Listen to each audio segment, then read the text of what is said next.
Hello, ladies and gentlemen, and welcome to episode 37 of the Hardly Millennial podcast, where we are young, dumb, and full of... Opinions. Opinions, ladies and gentlemen. And, also come depending on your gender and specified sex. But, you get to choose that these days. There's like thousands of them. I think we've covered that a couple times already. So as you guys have heard here, across from me, I have Justin Lunsford with us today. So happy to be here once again. And we have something special here for you guys in light of St. Paddy's Day.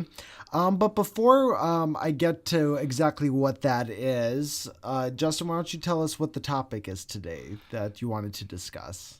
I thought we'd pick something kind of broad, but with some really good specific points that really hit home. So happiness, work-life balance, and I'd say priorities. Priorities? Okay. So the what we're doing special today, though, is we have a giant bottle of Svedka vodka imported from Sweden next to us. And throughout the podcast, we are going to be taking shots of it. I'm excited for it.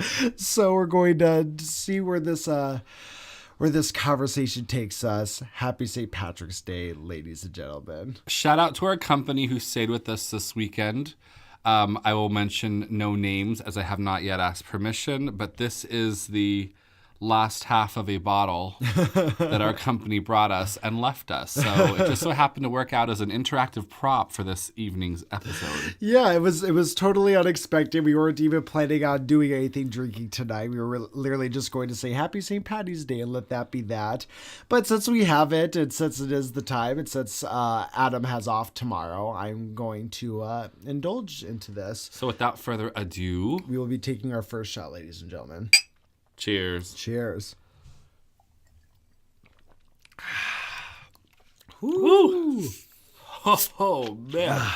Not the smoothest I've ever had. No, but I am glad you poured it before we actually started the podcast because we took it out of the freezer, and I hate it when it's like freezing cold like that. I feel like you don't taste it as much. Oh, I feel like it just like stings a lot harder. I feel like it goes down so much smoother. But yeah, let's get another shot ready here. Shots on deck. Oh my gosh, I already spilled water all over myself. So that's another point we can actually cover is vices, because vices actually, they are tools in a way to achieve that work-life balance or happiness in life. Maybe not always the best way, but I recently, this year, have really tried to limit my vices as much as possible, and we all have more vices, I think, than we realize. Yes, big time. And few that we're conscious of, but one for me was definitely caffeine. There was no addiction more clear that I had than caffeine. And have you still not had any caffeine this year? Not a once. Wow, dude, good job. For some reason, I thought that like there were a couple days in there that you indulged for whatever reason. I hadn't realized that you've gone. Nothing intentional, nothing that I recall. Good job. So, like, how do you feel not having caffeine? Well, I feel happy that I am not dependent on something. Mm-hmm. I am happy that I'm saving whatever money that I was spending. Just to put it into perspective, I would drink 2 iced coffees, cold brews, 32 ounces each in the morning. That's 64 ounces. And then I'd make, in general, about 4 trips back to the coffee shop attached to my job at 20 ounces each. So we're looking at, what is that? 64 plus 80. A lot of coffee. You're asking over a gallon. Is that over a gallon? Well, 80 plus 64 is 144, and there's only 128 ounces in a gallon. Wow, that's a lot of coffee. I work at a coffee shop, so I feel like I probably consume just as much, today. But I guess when you put a number on it. But like, I mean, saving money's nice though, but I mean, like, how do you like feel not having caffeine? Do you feel maybe more awake? Do you feel less awake because of Well, it? Or I feel like I feel the way I do when I have caffeine. You know, when I used to drink caffeine, you know, I wanted to get here because really it's just awake. right. It's not really, you know, lots of energy per se. It's awake, not sleepy. Right. Well, and that's always how I felt with caffeine also, and I think we've talked about this a little bit off mic, is like when I drink coffee, like I drink coffee every day now because if I don't, you get you get those caffeine headaches, right? Yes. That tells you need coffee. But the thing is, I don't drink coffee to make myself more awake per se. It's to keep myself at the constant that I would be even if I didn't have caffeine. You know what I mean? Yeah, so the answer to the question, I guess, for me would be normal. I feel normal. Yeah, well, I mean, that's my point. It's like it's one of those addictions that's almost just totally pointless because you don't really feel a difference coming off it or coming on, or when you're on it or off it. It's just the same. Just all of a sudden you're introducing another variable to function that you don't need at all. You know what I mean? It's just it's a weird one. It's an added dependency. Yeah. I'd say there are negatives to it because I did enjoy the ritual. Negatives to not having coffee? Yeah, I enjoyed the ritual very much. It was Right. something that I looked forward to in the morning. Everything else you do in the morning are obligations, whereas coffee was that one thing you actually were kind of excited for. Right. For me, I mean, it'd be coffee and then lunch, you know, Right. very food-centric. But as far as the headaches of quitting, I quit and I did a 3-day dry fast. So I was miserable anyway. Gotcha. So it's not like I really suffered through the headaches per se. I just had 3 days of misery from everything. And I figured, well, I'm already here. I might as well not.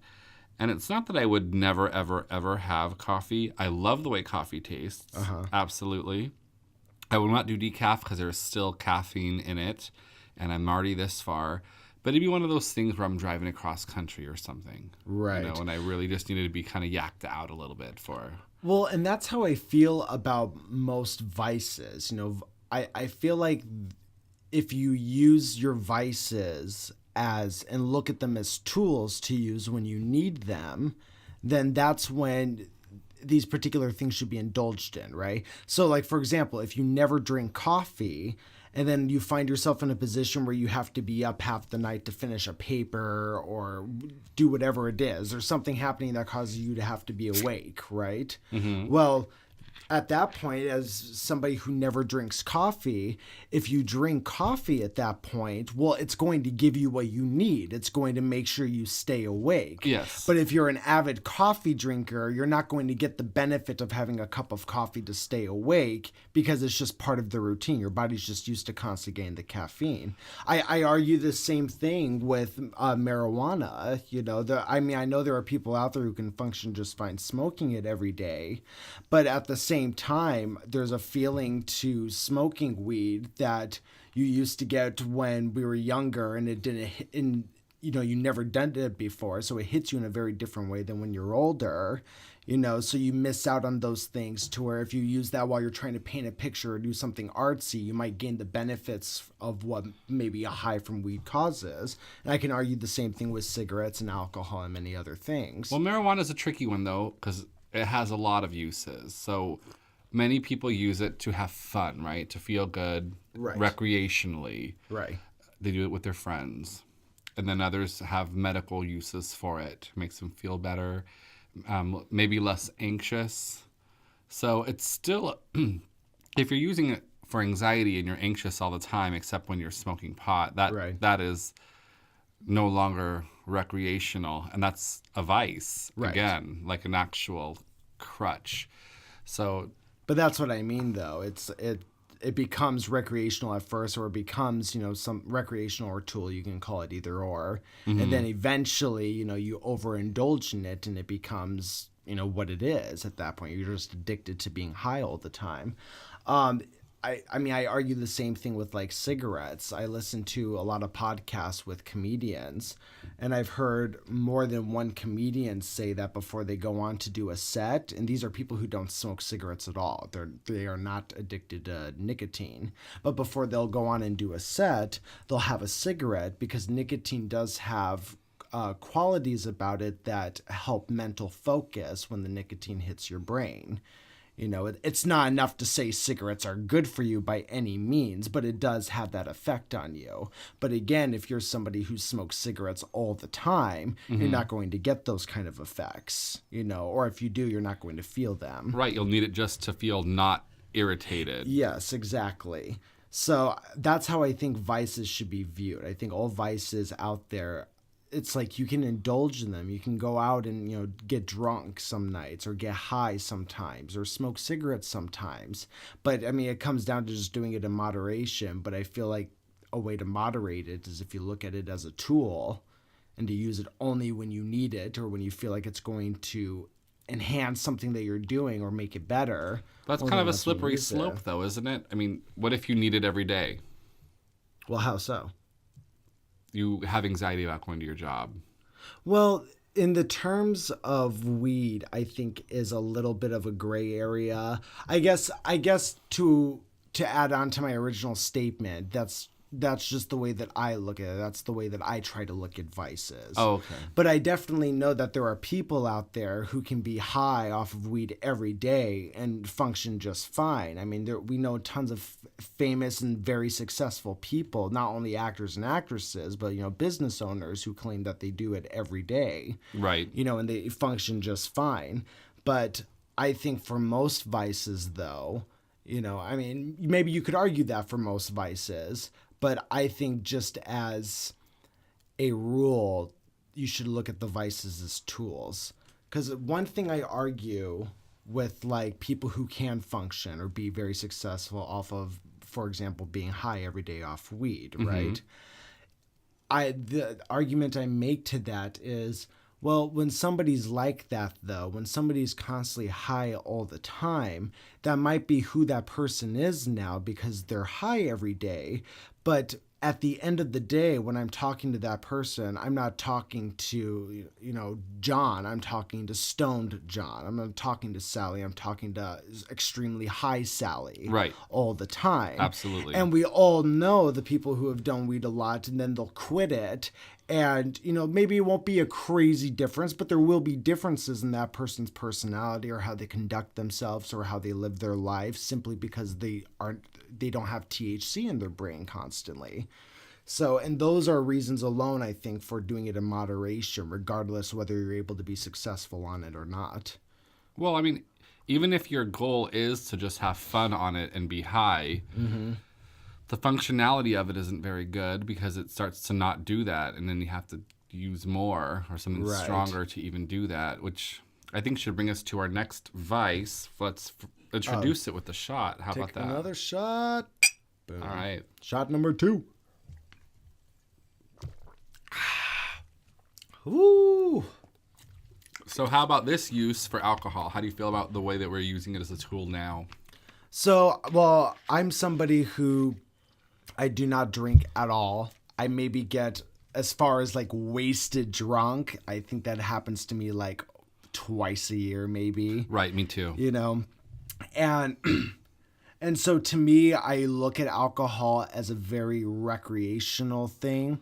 But so, I mean, I don't know. It's hard for me to give my opinion about alcohol because there are certain things that I really get addicted to, but then there are some things that I just don't. And alcohol is just one of those things that I could go on a 4-day bender and be drinking for those entire 4 days, but I'm not going to feel the need to like drink or anything on the 5th day. You know what I mean? Yeah. So what do you think? I mean, everyone has their own opinion as to what makes somebody an alcoholic. Uh-huh. Some people, I've seen people check themselves in to, a rehab or start going to AA that I never realized were such alcoholics that they needed to. Okay. To the point where it's almost a little obnoxious because then their entire life is about their sobriety and their chips and all of that. Right. And they become addicted I to remember, something else. And I just remember when that person could barely stomach a shot. A year later, even though I see them regularly, I'm targeting two people specifically. One's a guy, one's a girl. And I just think it's odd how all of a sudden it's like you're all about sobriety and all this. Right. So in their eyes, they had a problem. Uh-huh. So that means that what I view as a problem and what they view as a problem is differently, but there has to be some kind of... Well, you're right. So first of all, I think there are some people, just from my experiences, I've met a few people like this. There are some people who like to go through those processes of going to AA meetings or whatever these group meetings are, sobriety meetings, to get off of whatever it is, alcohol, meth, heroin, whatever it might be. And I think there are some people out there who literally do it for kind of an attention-seeking thing. Yes. So I think there are people out there who, are not alcoholics, and don't drink like an alcoholic does and doesn't even have the experience that an alcoholic does. But nobody in an AA meeting is going to tell somebody who's there and saying they're an alcoholic and tell them, no, you're not an alcoholic. I'm more of an alcoholic than you are. But to answer your question of how I define like an alcoholic or just an addict in general, is when that person cannot imagine doing a task or living out a specific day without being drunk. Mm-hmm. So you made mention at one point that you've had friends, and I have friends and family also who do this, who like only drink on the weekends, right? Mm-hmm. So a lot of people would say that's not an alcoholic, right? Because 5 days out of the week, they're sober, with the exception of maybe Friday. And Saturday and Sunday, they're spending it drinking, and they might drink from 10 a.m. to 10 p.m. at night, right? Mm-hmm. Well, I would argue if those people all of a sudden were said, okay, you have to stop drinking, could they still have fun on the weekends without the alcohol? Could they still go out with their friends and not have a beer and still have a good time? So it's like the same thing that makes like cigarette addicts, right? The hardest thing about quitting cigarettes isn't necessarily quitting the chemical addiction, but it's quitting the habits. So one commonality amongst smokers is it's really hard to quit smoking while you're driving, right? We always feel it when we're driving because we're so used to just chain smoking while we're driving to pass time. Mm-hmm. And that becomes one of the hardest things when you quit, is you have to find way, you get this anxiousness while you're driving that you didn't have before because you don't have a cigarette. It comes with just having your morning cigarette also or whatever. So these people who drink only on the weekends or drink only when they go out but are sober when they go to work and everything like that, great. They're functioning, but I'd argue they're functioning alcoholics because they don't know how to have fun without the alcohol now. Every weekend, it means drinking. So they associate having fun with drinking alcohol. Well, then, am I an alcoholic? Because if I go to a bar, I can't have fun without alcohol. Well, but it's also different when you're constantly getting drunk and just having a couple beers. So usually when people, like the people that I'm describing, like on the weekends, are people who drink to get drunk. Right. And I have family that does that too, where they're constantly going out and getting slosh, waking up the next morning with some kind of hangover, starting over with a Bloody Mary and going about their day as usual, but getting drunk again. Going out to a bar and having a couple beers, that's whatever. And that's only when you find yourself there, right? You're not sitting there like, oh, I really just want to go to a bar right now.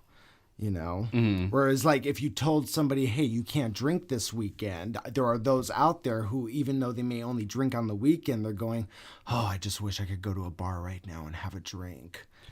My perspective is that it would be when there's an actual chemical addiction where with actual withdrawals start to happen. Okay. Because I would argue that for cigarettes, it's not just the habit, because the habits wouldn't be there if it wasn't for the chemical addiction. Yes, true. So it's not just that you're in the car or it's after you ate, because I know someone today who said, oh my God, I got to go do something because this person can give me a cigarette. Otherwise, I have no cigarettes for like 7 hours. Yes. So that's not a ritual. Right. That is a chemical addiction. Mm-hmm. That to me is an addiction. So alcohol, unless you don't have alcohol and something physically adverse happens to you, to me, that's not an alcoholic. Someone who is going through a breakup and just drinks for 2 weeks all day, that's not an alcoholic. That's somebody who has an issue dealing with their problems. Okay. But until there's some kind of a chemical issue there. Now, I do believe in psychological addiction. I think that'd be silly to say, I think that food addiction, which is what I would argue is my worst one now that I've ditched some of the other stupid ones. Right. I'll clarify those so that my mother, who listens to this, won't think that it's meth or something disgusting. I promise, guys, there's no meth or heroin in this house. Yeah, there better not be. But anyhow, what was I just saying? I don't know. We're talking about alcohol. I think we're feeling the vodka. Should we just take a third shot? Maybe it'll help me remember. There you go. Let's take a third shot. All right. And cheers. I just hit the cup on the front of my tooth. I heard that. That did not feel good. All right, let's try this again. And all of you. Ooh, baby. Oh, food. I mentioned food. Oh, food, yes. You addicted to food. So, that's a big one that I think most Americans really suffer from. Oh, yeah, absolutely. The concept of only eating when we need nourishment is absolutely just, it's gone. It's completely gone. Just for the sake of, or for the fact that we need flavor. We always want flavor. Yeah. It has to taste good in order to eat it, or it has to be delicious in order to put it in our mouth. And that, in its own way is kind of chemical addiction, right? It's releasing dopamine every time you eat something. Right. Yeah. And it's really easy to be happy when you're eating. Yes, it is. And it's really easy to not necessarily want to eat when you're scared. So there's definitely a correlation there. For me, the most difficult one was Diet Coke, which is so crazy to think about. You had such a weird addiction to soda, really, just in general. But yeah, Diet Coke was your poison. Diet Coke was the worst one because I always liked having bubbles and I liked strong flavor. But Diet Coke, I didn't necessarily think that it had the most amazing taste, but it was the only taste that I had to have in order to move on with my day. It was everything associated with that. And it's such an inexpensive way to dope yourself up with something to make you happy. Right. And you could just drink so much of it. And that was getting ridiculous too. And I think that's probably why I ended up drinking a gallon of coffee a day, because it's a calorie-free substitute to something that I thought was a lot more disgusting. See, and that's a fucking sort of like blockade that everybody runs into when we're trying to quit vices, right? Because I don't think anybody really quits vice. Well, at its core, you quit vices, but really you're just substituting vices for something else, right? Right, but you can substitute it with something fantastic. Oh, and I agree with you. But what I think most people do is they substitute it with something that's not, right? So it might be a little better, but it's not, fully better. So for example, you were just talking about coffee.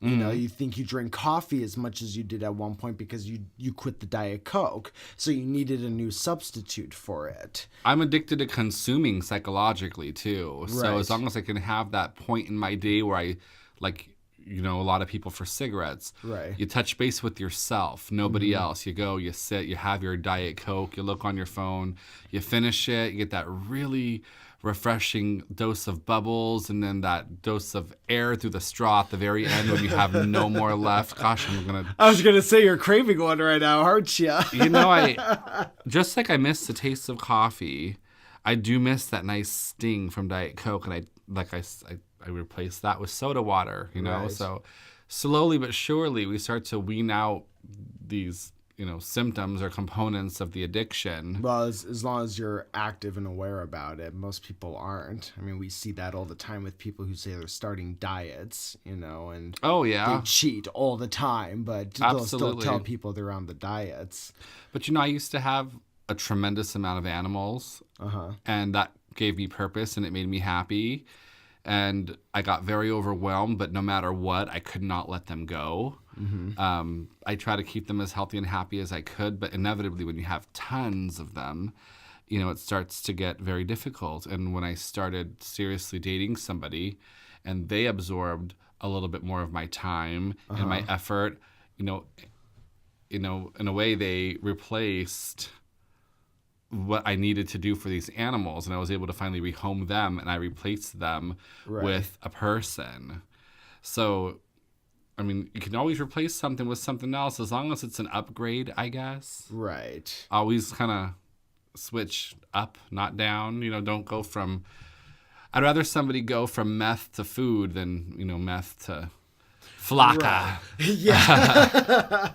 Yeah, but at the same time, though, it's like, because I agree with you. I want that also, but I also have to make sure that, like, if somebody was like, oh, I'm going from, if they switched their addiction to meth to an addiction to food, well, I still need to make sure, I would want them to understand, like, just so you know, food's still, the junk food's still not good for you, because I think there are a lot of people who do that and then they stop, right? And the excuse is, well, it's either Jack in the Box every day or meth. You take your pick. And it's like, no, you're just a lazy person who wants to accept that at least you're not doing meth now. Yeah, exactly. It doesn't stop just because you get rid of an addiction. That gets you back up to like 0. If the rest of the world's at between a 4 and a 10, you still have, to catch up to at least 4. Right. Just because you went from a -4 to a 0 doesn't mean like this is it. Yeah, exactly. And that's the issue a lot of people have. I'm going to change gears here really quick because I thought of a funny subject that I think you'll have some good stories for. But I want to take the shot first. All right. Vodka. I hope it continue to make sense. I'm starting to really feel this. Yeah, I'm getting there too. But that's why I kind of want to switch gears because I think we're getting a little too serious right now, and with alcohol. Well, the theme was happiness and balance. It just kind of became about vices. Well, I think vices are a reflection of whether or not we have happiness or we're trying to get happiness. That's true. But I think it's fair to look at other venues. It's easy to get stuck on one topic for a long time. So cheers. Cheers.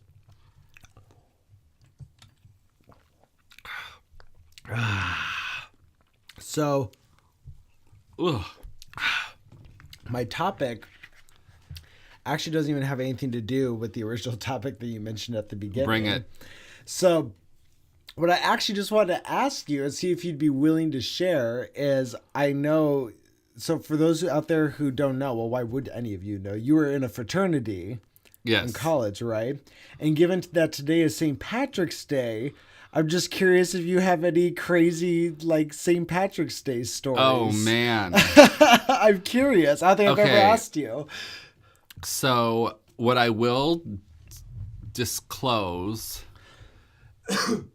it's almost a ritual in itself, but it was really, really cool. So, there was a particular pledge class that had moved up to being second or third year brothers, so like sophomore, juniors, who invented these really cool letters, right? So my fraternity had it'd be a green T-shirt with the fraternity letters across the chest, orange outline, and then it had shamrocks on the inside, okay? And they were called AM Irish letters. Okay. And there was three components to earning these AM Irish letters.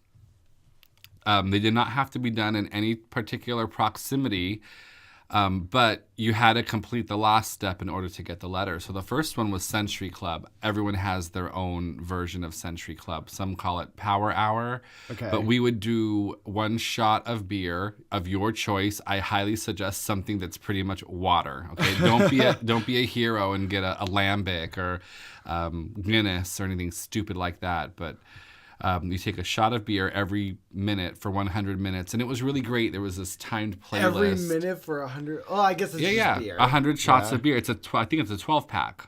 Okay. Is what it ends up being. That's okay. So a 12-pack in 100 minutes. Damn. So for some people, it's a little challenge, but it's doable. Just some people, they can't do it until their like 4th try. Right. Okay, and I think it happened once a semester. Oh, so Okay, so they did this once a semester, and if you failed the last semester, you had to do it again the next Yeah, semester. and failure Okay. was vomiting or falling asleep Okay. or tapping out, obviously. Right. Me, being a professional consumer of all things at this point, I passed my first time. So anyhow, there was 2 tables. It was really nice. Everyone started at one side. Uh-huh. Okay. And then once you became a veteran and you've done it once before, you got to sit at the other table. Ooh, So yeah, the big yeah. kids table. Definitely. So that was step 1. Step 2 was Edward 40 hands, and that's very common. A lot of fraternities, sororities, no, maybe not sororities, but guy groups. Explain it to people who may not know what Edward Yeah, you 40 take hands two are. 40s of your choice. Once again, I highly suggest something that's very drinkable, not anything that's going to get too crazy. And you tape them to your hands with duct tape. Oh, they're cold. It's I'd say the least fun of the 3. And yeah, you were not allowed to take them off until you were done. So if you had to pee, you better hope there was someone there to help you pee. Right.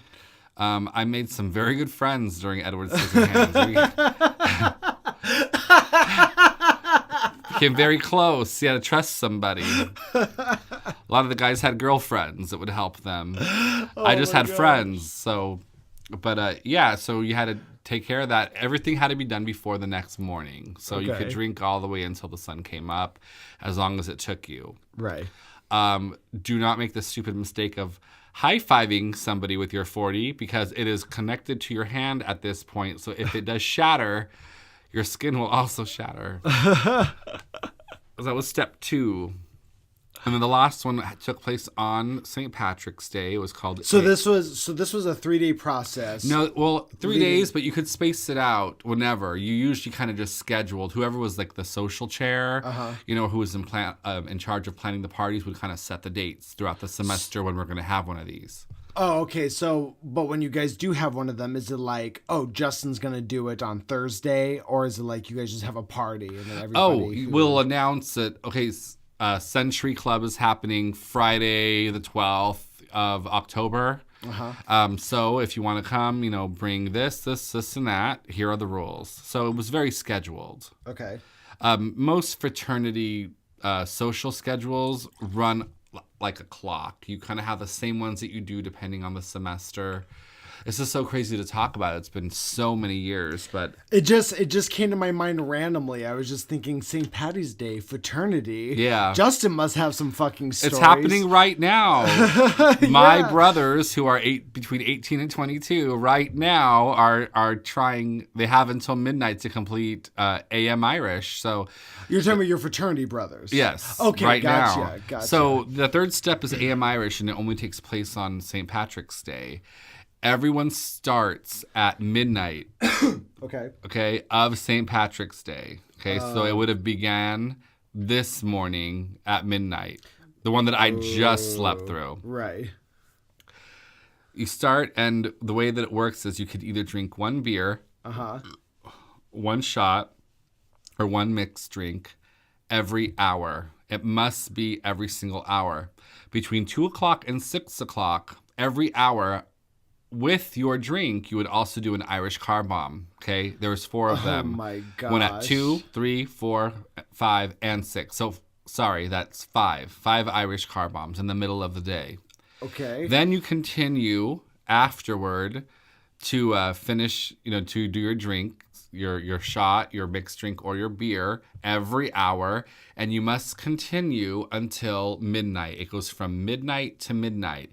Anybody who vomits or falls asleep is disqualified. But what was fantastic is if you truly do finish your AM Irish, your Edward 40 hands by the time AM Irish happens, you can do AM Irish first, Right. okay? But you usually want that to be the finale. finale, okay? Right.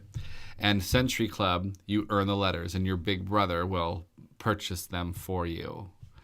So it was cool. It was really nice. He really wanted to be part of it.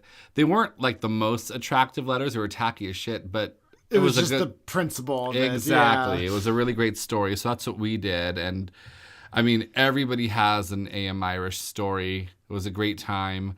There was one semester where I had to move home, and it was St. Patrick's Day, and I was with my mother. Last place I wanted to be on a St. Patrick's Day while I'm supposed to be in college. Right.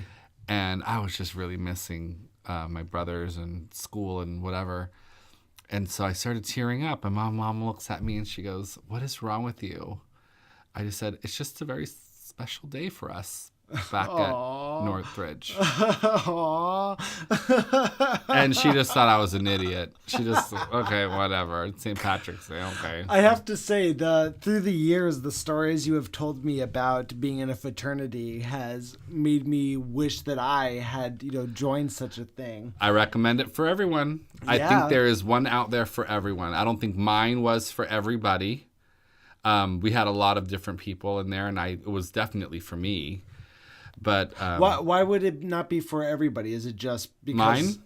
Yeah, or just in any fraternity in general? Like, is it just because of the people that are in there, or do you guys usually take people who are like specializing in certain subjects in school? Or? We try to be my particular house. We try to be as diverse as possible. So if someone brought to the table something that we've never had before, so I was the first openly gay person to ever rush my particular chapter. Gotcha. And they thought that was killer. They just thought that was super cool. And I was a little bit older when I joined, so I had a lot more confidence going on. I knew kind of who I was, and they really dug that too. But I would say, I mean, if you're a really sports-centric person, we'd win all university in a couple of different sports, but you definitely weren't like the one to join if you were an athlete or anything like that. So gotcha. We had a lot of intellectuals. We had a really cool, what I call the glitter and glue concept, where, if you thought about how much glue do you need to have a whole bunch of glitter stick to it? Very little, right? Right. But the glitter is what's always going to show. The glue is what keeps everyone together. So your weakest links, or your maybe not your ladies' man, or not your strongest athlete, those are the guys that you really go up to bat for. Those are the guys that you really protect, right? And they keep the house together. And then everybody else, like, I thought I was a little bit of both. I was definitely glitter because I was really big with sororities. I was a pretty well-known figure in the community. But at the same time, I was very warm and heartfelt, and it held a really strong place in my heart. I'm happy to let those days go behind me, but I would definitely at least make all my kids, if I have any, do one semester. Yeah. Well, and that's what I was thinking through the years of just when you've told me your stories from the fraternities of just how much fun you had and the kind of brotherhood you have. And my brother, who was in gymnastics and ended up doing ASU gymnastics, shout out to you guys. They kind of, they weren't a fraternity, but they kind of went through the same kind of deal as a fraternity. So my brother had a big brother and a little brother, and there were, certain levels of hazing to freshmen who were on the team. And he had a lot of fun. Real quick disclaimer, the house I belong to is a non-pledging, non-hazing fraternity since 1954, and that's all I'm going to say about that. Fair. So, but my brother, I remember my brother had to do something where like everybody on his team who were sophomores and up in college could like shave his hair any way that they wanted, and he had to keep it for a week. Yeah. So they used to do like little shits like that. But anyways, he always told me like what fun he had, and I definitely saw the kind of relationships that he developed with his fellow brothers on the gymnastics team. And I would agree with you. I think I would make my kids do something like that. It's just important to understand that you're a smaller part of something greater. Right. And that you have a very important purpose. And, I mean, the fraternity that I was in varied. We'd be as low as 28 people, and we'd be as high as, 89 people, depending on... And it wasn't a huge Greek school, so... But it was really important that you owned your 89th. You owned your 28th. You really understood that was your place. Wait, what's this 29th and 20? If there's 29 people in it, you are 1/29th equal to everybody else who's there. Gotcha. And that's when people say you pay for friends. You don't pay for friends, you pay for an experience. But what's great about paying the same as everybody else is you own the same share as everybody else does. You are equally as important. So maybe you're not an athlete, maybe you don't have a great body, maybe you're not socially adept, you're kind of awkward, maybe you're ugly. Right. Okay? But at the end of the day, it is a business. It needs money to function, and as long as you are paying your part, you are equal there to everybody else. And that is what the money is really, for philosophically. It pays for stuff. Right. But I just can't stand when people say, no, I never really need to pay money to have friends. I'm charismatic as fuck. I never needed to pay for friends. And if it was about making friends, I never would have joined one. It wasn't about that. It was about being an ant in a colony, but a really great, successful, really fun colony that needs a whole bunch of ants. Well, just as you said, it's not about paying for friends. I would argue, I feel like that's just a very negative way to put it to anybody who does put it like that, right? It's not about paying for friends. It's about building relationships. You know? And money's fucking important to anything in life. So... Justin, we need to take another shot, man. Is there one in your cup right there? It is. Okay. Oh, there is one. Yeah. Okay. There you go. What shot is this? Is this 5? This is 5. 5. Well, I don't know. You guys counted. Yeah, we just drank them. Let us know. All right. Clink. Down the hatch.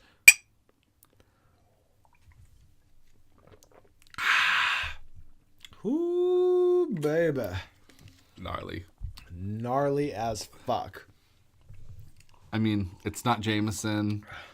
It's not Guinness.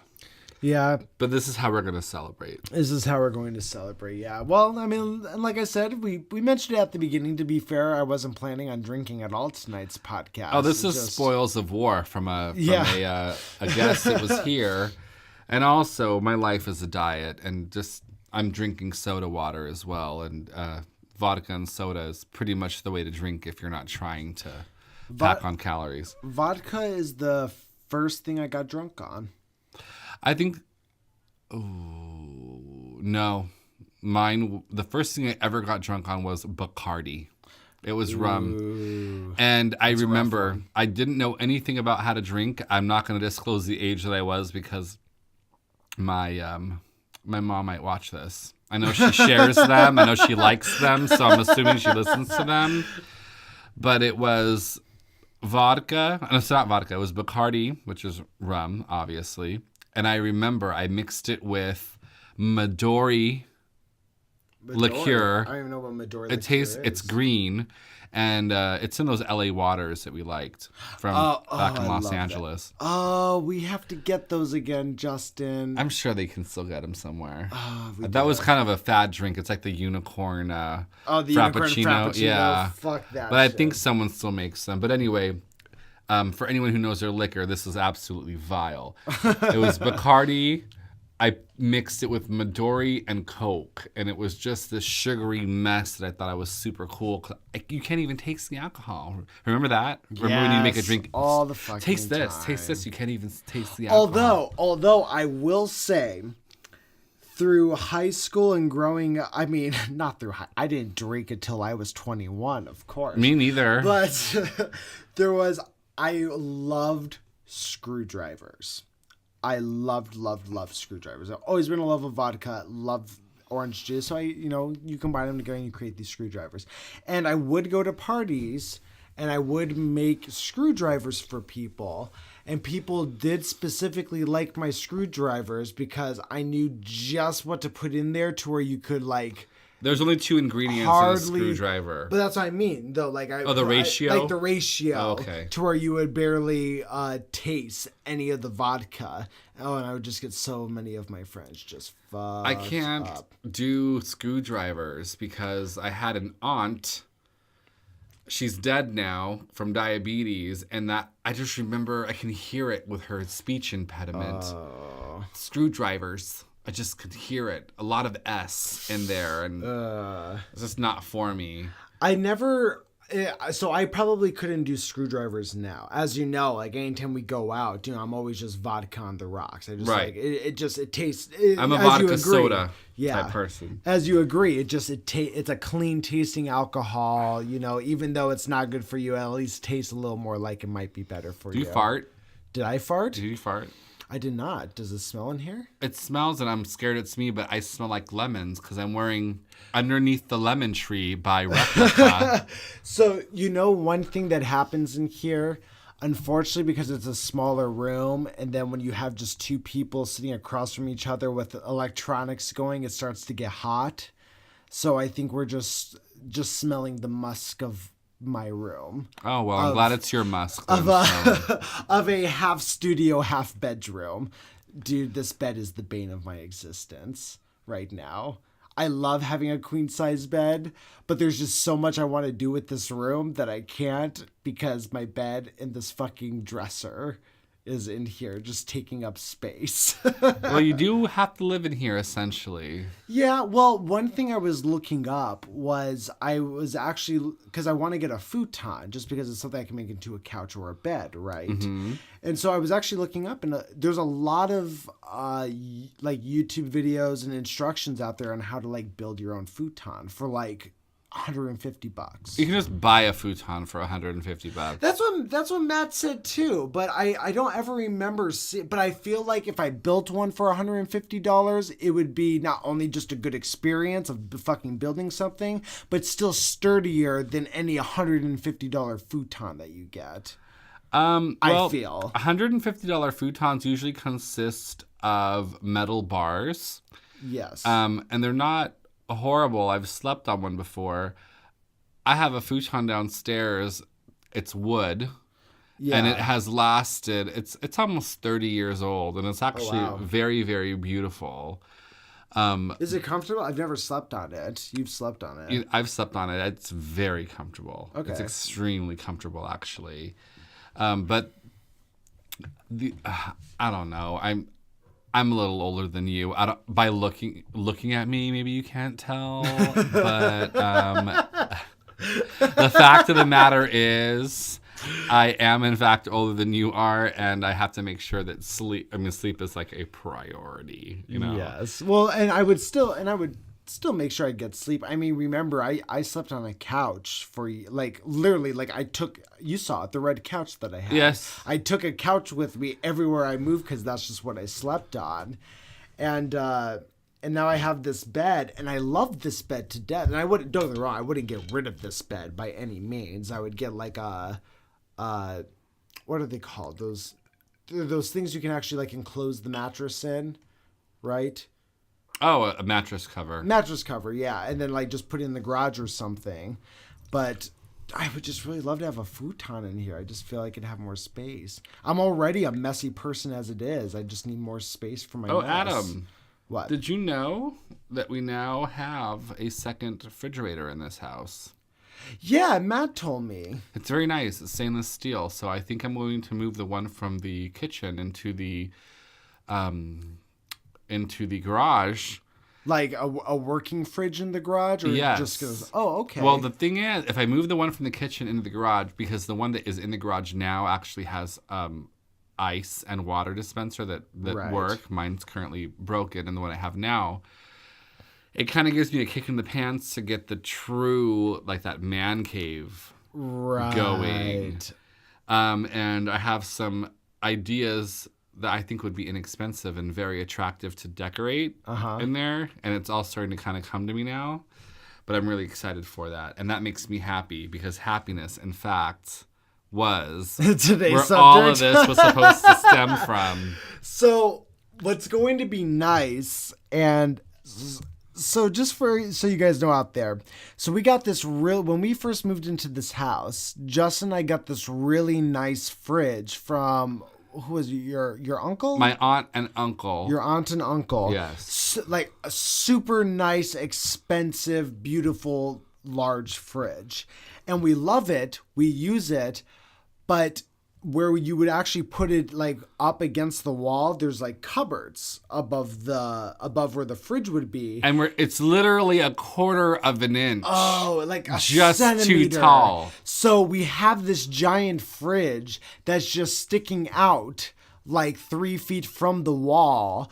And it's been there for over a year now, and we've just grown accustomed to having it there. It's gonna feel like our kitchen's so much bigger. Exactly, that's what I'm saying. Like we're gonna just feel like we have all of this room that we never had before. We're not gonna know what the fuck to do with it. Practice our round off back handspring. Have you measured it yet? Do you know that if it will? No, but I know just because I can see the top of it without going on my tiptoes. Oh yeah, that'll fit. Yeah, it's gonna fit totally. You poured another shot. Are we ready to take another shot, Justin? I don't know if you're ready, but I'm ready. Let's fucking do it. All right. Let's take another shot. Let's clink. And clink. Shot number 6. Ooh, that would burn a little bit. It did. I think it's getting warm. Oh, well. Svedka is not necessarily top shelf. No, but it's much better than just handle vodka. Okay, so I want to talk about... What's up? This is something that I struggle with. And I'm not apologetic that I struggle with it. And I want to talk about saving money as far as happiness, okay? Okay. I understand that it's really important to save money. But when I was... The way that I was raised was not with a lot of money. We never had an abundance of cash, okay? Okay. So when I work really hard and a lot of stress goes into my job, I want to be able to feel like I can purchase things that make me happy. If I purchase nothing ever except the bare bones of what I absolutely needed to eat, I have no doubt that this money would just stockpile and build. Right. Okay. But nah, I need to feel like my hard work pays off. True.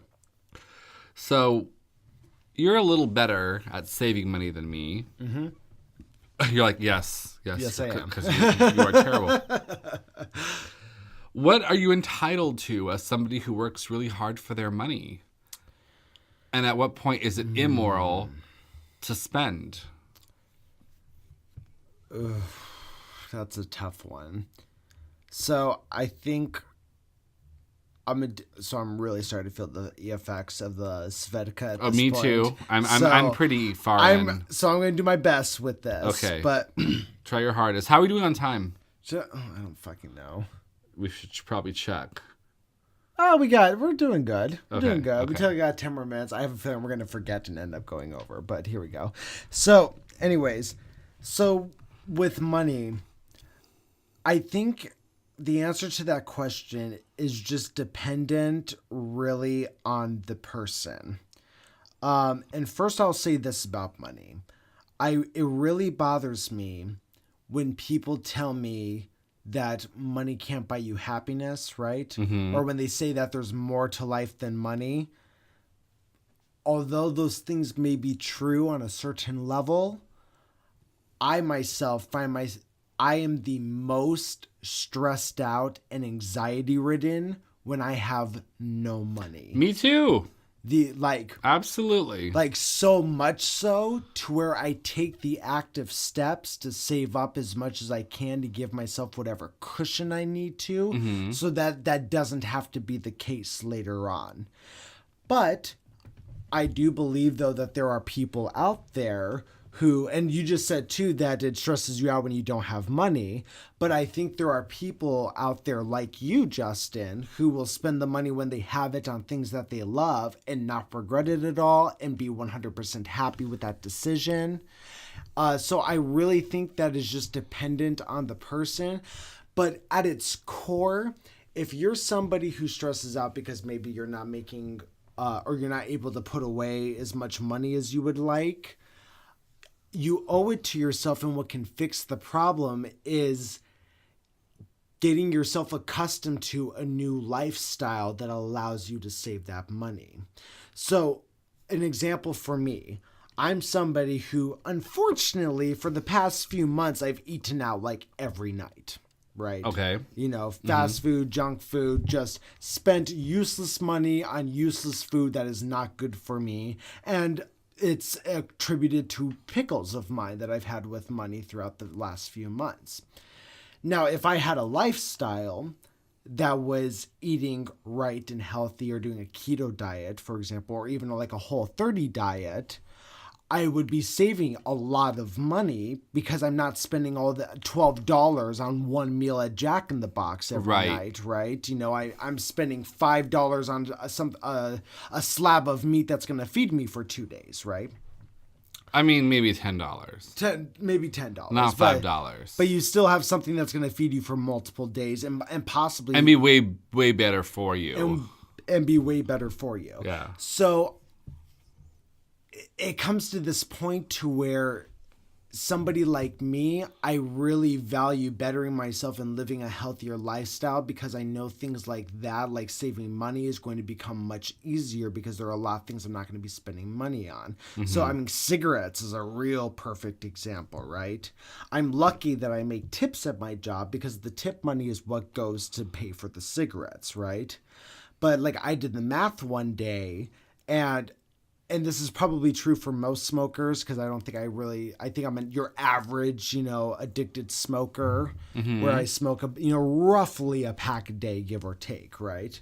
So I am somebody who, I did the math once, and I spend about $250 to $300 a month on cigarettes. And that's just from smoking a pack a day, right? So if I switch up my lifestyle and don't smoke the cigarettes anymore, don't eat the fast food anymore, all of a sudden, a job that I felt didn't pay very well, all of a sudden pays a fucking lot, because I'm only paying for the stuff that I need, and now I have the money to go out and do the things that I want to do for fun. So I think it comes down to, and it's funny, this actually circles around to what we wanted the topic to be about at the beginning, is priorities. Right. If your priority is your garden, or is hardly millennial, or whatever it is that you want it to be, there are a lot of people out there, when they have those hobbies, that will sit there and say, oh, well, I'm not going to, or I can't do that stuff because I just don't have the money to do it. Whereas you have to switch up your entire lifestyle to have the money to do it. This was a very long-winded answer, and I feel like it doesn't even answer the original question that you asked. But that's just that is just my take on money. I wanna ask a question. Okay, I'll try to answer it. Are you drunk right now? No. I wouldn't say drunk. Okay. I'm definitely tipsy. I can definitely feel it. Well, I cannot drive, so I would say I'm drunk. So I cannot drive either. My next question is this your first drunk podcast on Harley Millennial? Yes. Then I want a high five. High five, yes. All right. Because I'm part of it. You know what we should do, Justin? Take a shot? We should take another shot. Oh, man. All right, I'm going to let you pour these this time. Okay, that's good. Happy St. Patrick's Day, you guys. Yeah. To be quite honest, I forgot all of you were even here. You know what? This was just a very, very intimate experience with me and my roommates since Los Angeles years ago. You know what? When we got into the subject, when you and I started talking about like my bed and the futon, that was definitely a part where I forgot that the microphone was here. Yeah. Totally. Especially when we were talking about a refrigerator. Oh, most people don't listen to a podcast more than once. But if you do, turn this into a drinking game. Just take a shot with us, because it was really, really fun in the meantime. I'd be really interested in going back and listening to this and just seeing how this conversation is transformed. Or how much we remembered. From it. Oh, let's take a shot. Let's take this shot. Let's take a shot and also just check our time. Okay. Because I want to know how much time we have, and if we should tackle a new talking point, or if we should now just be here with our listeners. We can go over an hour. I'm done going an hour. Okay, because I want to talk about generational happiness. Ooh, real okay, quick. okay. Let's take a shot. Let's do that. All right, let's clink. And clink.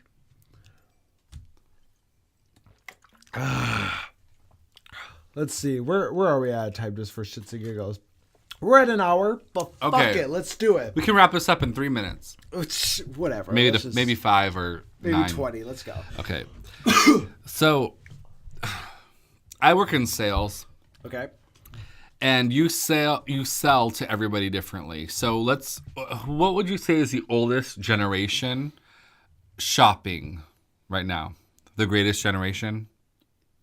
Yeah, like actively shopping every. Yeah, the greatest generation. All right, so for sure. How old are they now? 65 to 80? Roughly, yeah. Okay. So it's interesting because the greatest generation believes in working hard as long as you possibly can, so that your children don't have to work as hard as you did.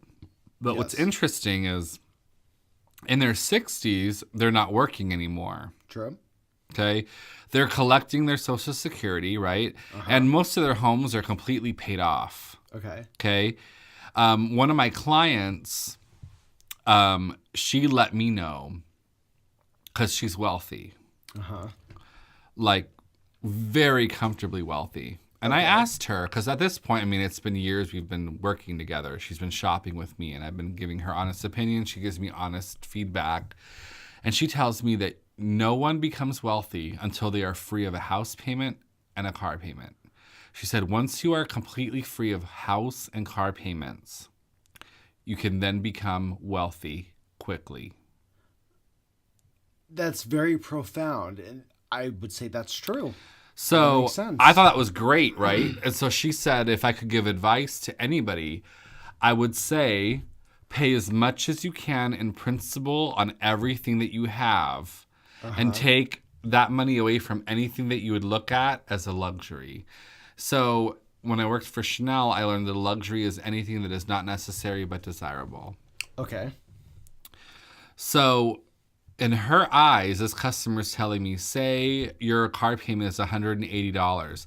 Pay your $180 car payment and then make an additional payment of whatever you can, even if it's $20. Okay. Okay? Same with your house. So let's talk about the next generation after. The baby boomers. Baby boomers, yeah. Okay? The baby boomers are very similar, actually. They believe in working hard until the day that you die so that your children do not have to work. So we're actually going to skip them because really the only contribution the baby boomers really had was booming babies, right? True. Booming Generation X. Well, no. That's false. So baby boomers are the result of the baby boom. So the baby boomers are the babies. Oh. Yeah. Okay. Yeah. So they gave birth. So I would honestly almost argue that the baby boomers were the first step to the generations after getting screwed. Right? Okay. So Generation X are the offspring of the baby boomers. Of the baby boomers. Yes. Okay, cool. So me as a salesperson sell to Generation X people. They have a different philosophy. They believe they were the beginning of work-life balance. Enjoy your life as you're living it, but make sure you're contributing enough work to balance the fun that you're having. Right. Okay? So they're a very insecure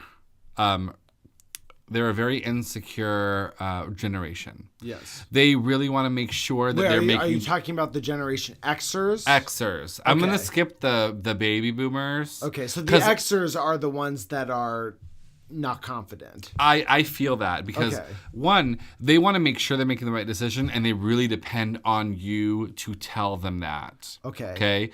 They really believe in a balance, but at the same time, they're not sure if they're making the right decision for the balance. Okay. Fair. So the baby boomers, they will come in and they will want a lipstick.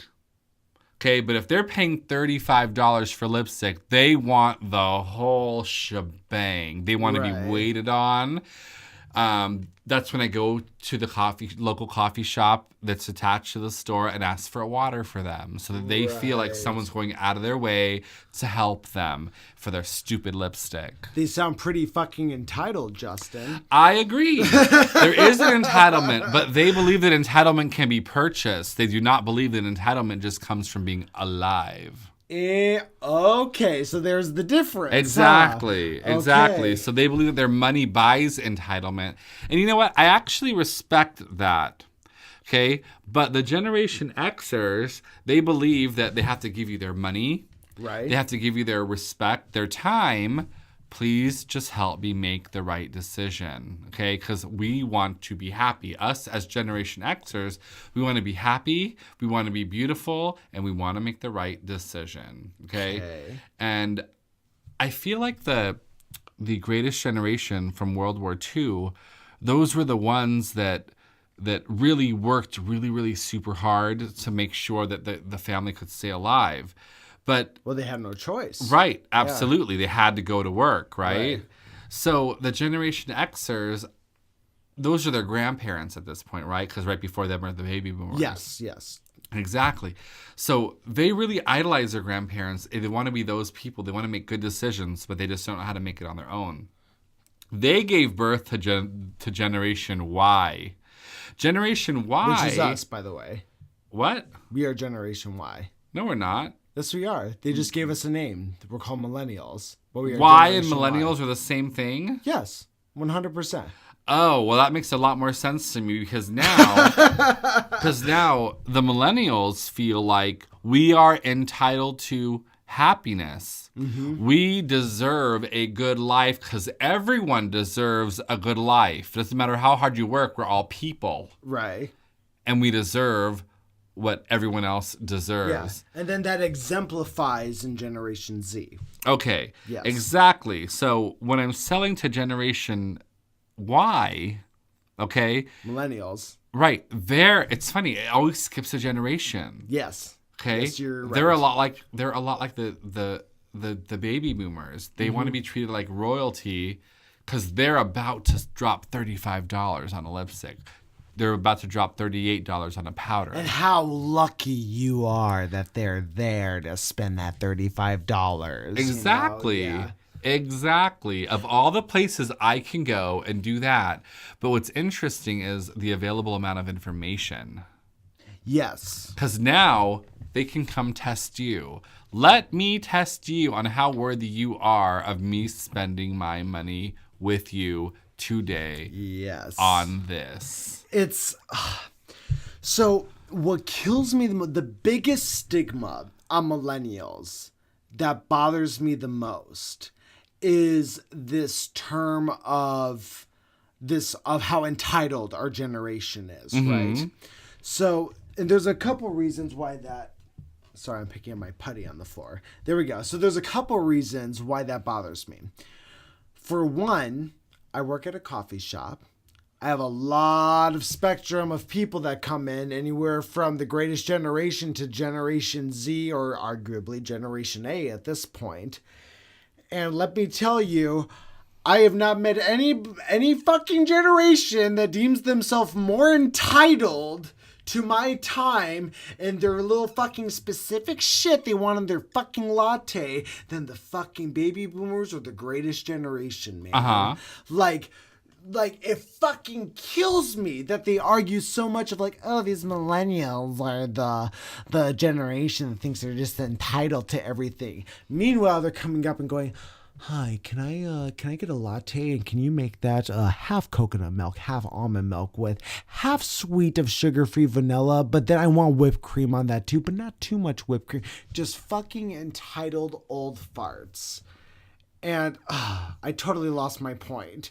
But no, that makes sense because that's the granddaughter and the grandmother. Yes. Meanwhile, you have the one in the middle, the mom, Yes. who's just like, oh my God. Yes, exactly. No, I totally understand. Trust me. I sell to the same exact people. I don't know if anyone here knows this, but we work in extremely close proximity. Yes. Although we have two very, very different jobs. Yes, it's very true.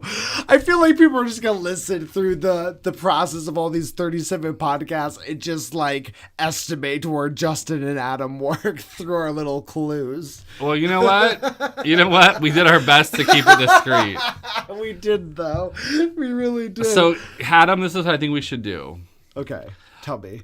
To be quite honest, I don't know how coherent we've been this past half an hour. I don't either. I hope you all have enjoyed this. But what we're going to do is thank our audience for being with us through all this. Okay. We're going to pour one more shot and take it. Once we take this shot, we're going to thank them for being here with us today. Okay. And then drunk us are probably going to listen to this and try to make sense of this. Let me tell you what I have to do after this podcast, Justin. Okay.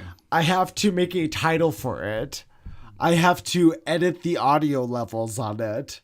And then I have to put it into a separate... I have to not only export it out of this software, but I have to import it into new software. Then I have to email the title page on another computer. Adam, I don't know what any of this means. The point is, I have alcohol in my system, and I still have a lot to do after we finish this podcast. I don't. I get to go to bed after this. Oh, you sure do. All right, let's take this other shot. You guys are troopers. I think the title of this should be "Drink Every Time You Hear Blank," and then Adam can pick whatever blank is. I mean, well, happy St. Patty's Day. Drink every time you hear. It's funny. So I was actually thinking about like what to do a title, and I was thinking about just doing like "Tonight We Drink." Right. Oh, that's a good one. Right. I thought so too. But you tell me, Justin. Do you have? Is there a better? Whoa. Is there a better one coming to your mind? No.